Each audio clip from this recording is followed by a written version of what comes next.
I don't think that open access journals are by default any harder to evaluate than a subscription journal.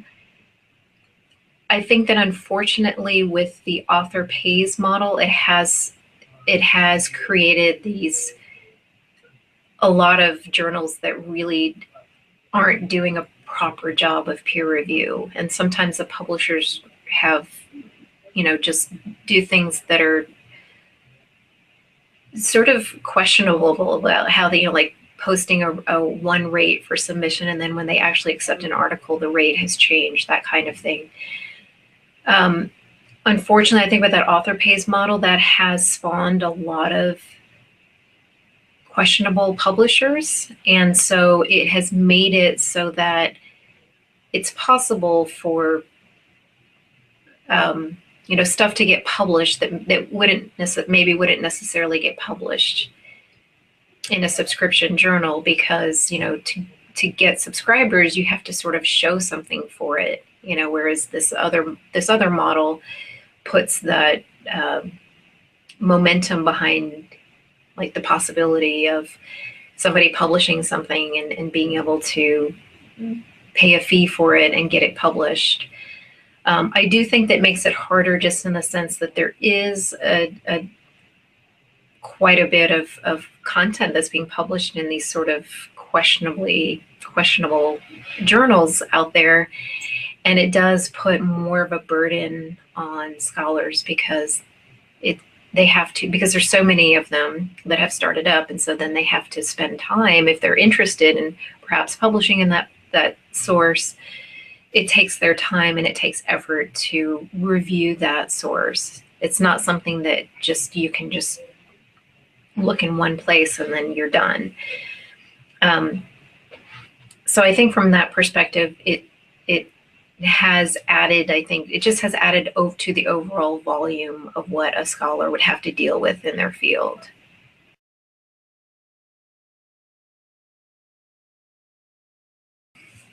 So I think I'm always very encouraged when a researcher approaches me or approaches my library and says, I'd like to submit this to an open access journal. Can you help me identify journals that are in my field? I'm always very pleased with that, because that shows that they're open to, they're very motivated by this idea of making their content open, retaining their copyrights, and that they value having content that's truly openly accessible to anybody anywhere in the world.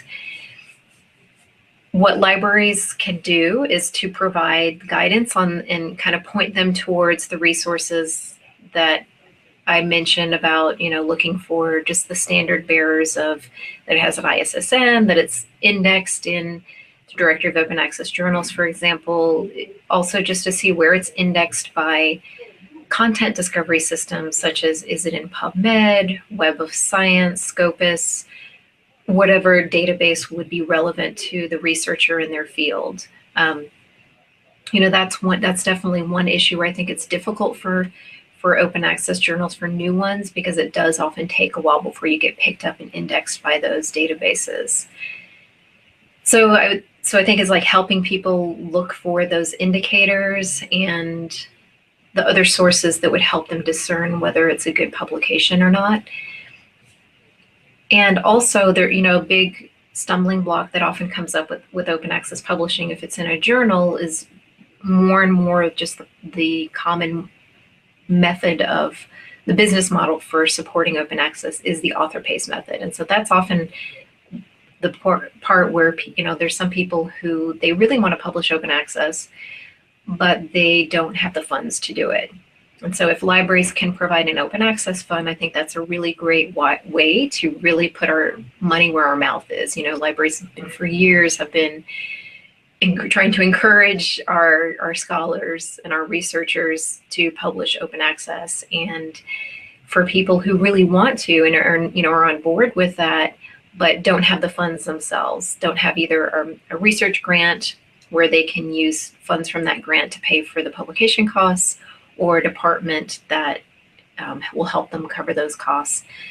having a centralized open access fund that's either supported by the library or managed by the library is a really great way to at least support those people who fall into that camp of just not having their own funds to do that.